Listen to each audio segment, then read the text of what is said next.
días a todos. Muchas gracias por la participación, la asistencia aquí, resistir todo esto, resistir a estos docentes que han aguantado tantos años. Pues la verdad, lo que tenía yo para decir, ellos lo dijeron. O sea que solo me resta decir gracias por la invitación. No, mentira, aquí hay algo, pues yo voy a tratar el tema desde otro punto de vista, diferente a mis compañeros. Inicialmente, para hablar de la manipulación mediática, yo la definiría como lo que hacen los medios o los entes publicitarios para manipular las personas o manipular algo a favor de alguien. Cuando yo quiero manipular a alguien, pues yo utilizo un medio cualquiera. En este momento vamos a hablar de los medios publicitarios. Algo que ha sido muy importante en la manipulación mediática en esta época de tanta tecnología viene siendo la ciencia. Ustedes se preguntan, ahora hablaba la docente Marisol sobre las 10 estrategias de que son supuestamente de Noam Chomsky, pero que parece que fueron copiadas de Silvana Tinson. Entonces, pues parece que no son de Noam Chomsky esas 10 ideas, sino que es de Silvana Tinson. Entre esas 10 ideas de manipulación, ¿qué tiene que ver la ciencia? Resulta que el estudio de la mente como ciencia es lo que crea esta forma de manipulación. Con base en eso los psicólogos, los psiquiatras, además de ellos, la antropología, la neurociencia, la inteligencia artificial, la filosofía, la lingüística, todos hacen parte de una ciencia para manipular la mente que se llama ciencia cognitiva. Y de entre ellos están las 10 estrategias que han mencionado gran parte de los compañeros y que cada uno en su momento ha expuesto algo de esa manipulación. Cuando hablaba Marisol de la distracción, lo que hace el gobierno cuando hay un problema grave en el país, entonces nos crea un partido de fútbol, o nos pone a ver un mundial, o nos pone a ver cualquier deporte por ahí, o nos pone a ver una novela, una película. Entonces nos olvidamos de todo lo que pasó, y esa es una forma de manipulación. Esa es la parte que tiene que ver la ciencia en cuanto a servir la ciencia para crear una forma de manipulación, que es la ciencia cognitiva. Y de ahí vienen estas 10 estrategias. Pero esa no es toda la participación de la ciencia. La ciencia hay mucho más en esto. Cuando hablamos de la ciencia, va a interactuar la ciencia con los medios de comunicación para poder ser más atractiva. Entonces ahí nos encontramos con un gran problema, cuando la ciencia empieza a ser utilizada mal por los mismos científicos. La necesidad de coger esos cualquier hallazgo científico y poderlo dar esa primera noticia al mundo, publicar en revistas científicas. Entonces la publicación en revistas científicas se volvió lo principal. ¿Qué es el mejor hallazgo? Es el que más publicaciones tenga, el que más citas, el que más visitas tenga. Entonces para ello han creado unas grandes revistas científicas, la revista Nature y la revista Ciencia. Son dos grandes revistas científicas que es donde se publican los grandes hallazgos científicos. Y resulta que esas revistas han creado grandes sociedades de medios de comunicación donde se van a llevar a cabo la publicación de cualquier hallazgo y es donde van a dar la publicidad de acuerdo a los intereses. Por ahí sucedió algo en la ciencia cuando unos científicos publicaron las propiedades que tenía la mirra como un analgésico. Entonces publicaron, de ellos le daban más o menos una categoría de 1 a 10, decían que ese hallazgo de ellos era más o menos de 2.9, o sea, era un hallazgo de muy poco interés, no era de gran interés. Pero entonces se dio la casualidad de que estaban en la época de diciembre. Entonces se le cambió el nombre a la publicación y ya se llamó de por qué los Reyes Magos habían traído la mirra. Y entonces se empezó a darle una publicidad grandísima porque estaban en la época ya había pasado la Navidad, estaban en enero, eso fue en enero del 2007. Entonces iban a venir los Reyes Magos y la publicidad se dio pues apenas para todos los medios de que los Reyes Magos habían llevado la mirra porque tenía poder analgésico. Y la gente creyó y eso se vendió y a eso era lo que les interesaba. Y hablan de que es tanto el poder de eso que una mayoría de científicos que tienen que ver con analgésicos o de investigaciones científicas que tienen que ver con analgésicas, todos van a citar ese hallazgo científico que fue las propiedades de la mirra como analgésico.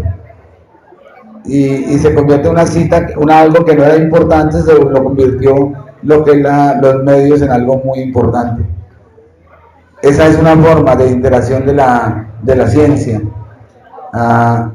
y los medios de comunicación y cómo se manipula la información. Otra forma que ya no responde a los intereses de la revista, sino que responde a los intereses de los propios dirigentes políticos, es llevar expertos, pues entre comillas, que no son expertos, los llevan a los medios de comunicación a hablar sobre un tema determinado. Y ese tema que tratan, lo hacen acomodado a las necesidades que ellos tienen. Entonces, como es tan acomodado el tema, la gente lo toma como cierto y los medios le están mostrando a usted que es un experto y la gente cree que es verdad porque dicen que es un experto y resulta que son una cantidad de mentiras. Eso sucedió en Reino Unido y Gran Bretaña, cuando se publicó el periodista Martin Durkheim hizo un documental sobre el calentamiento global y la farsa que era el calentamiento global, y se encontró, pues habló que eso era mentira porque respondía a los intereses de ciertas empresas que no les interesaba que lo que las revistas científicas dijeran de las consecuencias del calentamiento global y la crisis que venía del calentamiento global. Lamentablemente esa información se dio, ese programa se dio, fue muy visto, tuvo el rechazo de la comunidad científica, pero resulta que la corrección de eso lo hicieron muchos años después, o sea, ya el daño estaba hecho.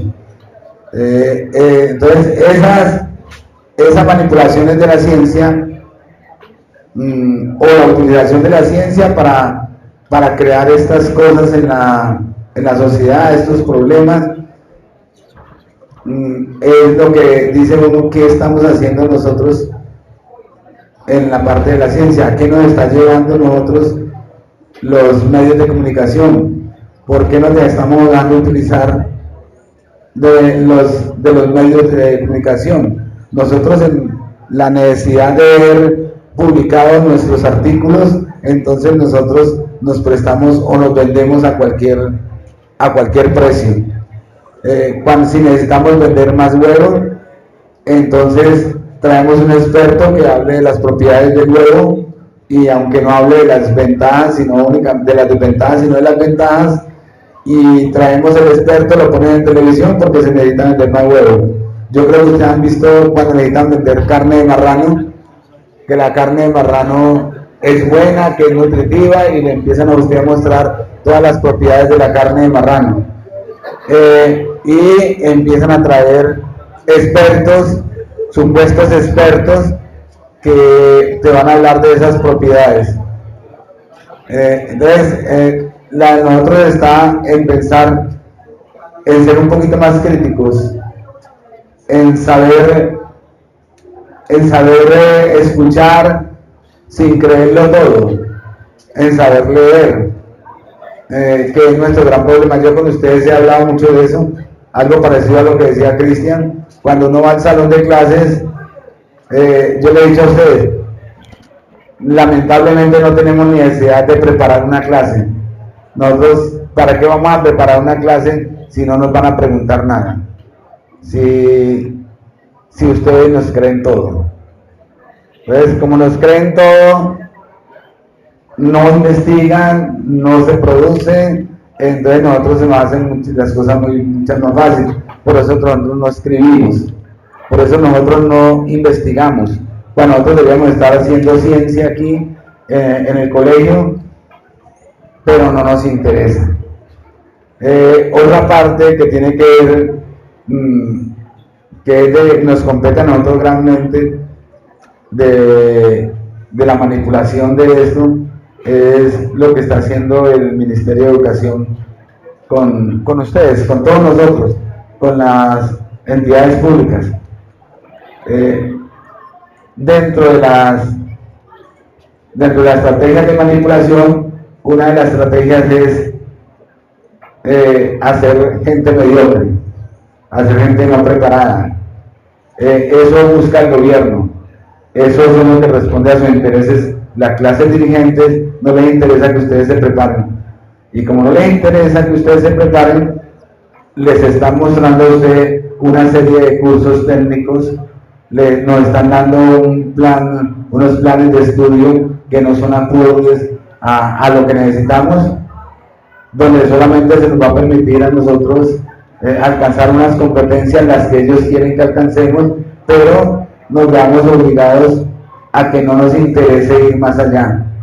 Yo digo, lo difícil que es aquí convencer en el colegio a un estudiante para que entre a la universidad es bastante complicado.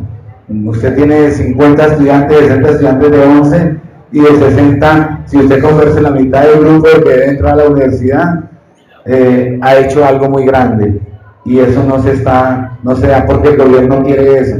Entonces está utilizando para eso los planes o todas las estrategias que utilizan en sus planes de aula, en sus contenidos, en todo lo que ustedes ven que sacan a diario, es basado únicamente en empobrecer nuestra educación, porque interesa la educación de las universidades privadas. Entonces las universidades públicas y los colegios públicos, nosotros no nos podemos educar para poder manejar. Voy a hacer un poquito de manipulación con ustedes en el caso de un proyecto que está tratando en el Congreso, que es el no sé si es 014, creo, 057 creo que es. Ese proyecto está diciendo que la educación no es un derecho constitucional, sino que la educación es un servicio público. Eso es lo que está tramitando. Por eso fue la marcha de nosotros los docentes en estos días, y se va a dar porque solamente tenemos plazo, creo que es hasta el 12 de octubre creo que es, tenemos plazo para que ese proyecto sea retirado. ¿Y qué quiere decir que sea un servicio público? Miren ustedes lo que ha pasado con los servicios públicos. Todos se privatizaron. Entonces lo que están buscando es privatizar la educación. ¿Y dónde se va a conseguir? cuando se declare la educación como servicio público y no como derecho constitucional. O sea, yo le digo, tenemos que salir todos a la calle, estudiantes, padres, familia, profesores, porque eso es lo que se nos viene encima. Y yo le digo que es muy triste, ustedes de pronto accedieron aquí, de pronto acceden a la universidad pública, pero sus hijos ¿qué van a tener? Digo, muchachos, toquémonos la mano en el corazón cuando veamos un paro de estos, o el paro que se avecina de los docentes, es por eso, por la defensa de nosotros, porque nosotros activamos conciencia. Pues esto es lo que tengo para decirle. No sé si alguno de mis compañeros tiene algo que decirme, o si me sobraban minuticos ahí. ¿Cuánto me sobraron? Tiempo no. Espero preguntas al final. Muchas gracias a todos.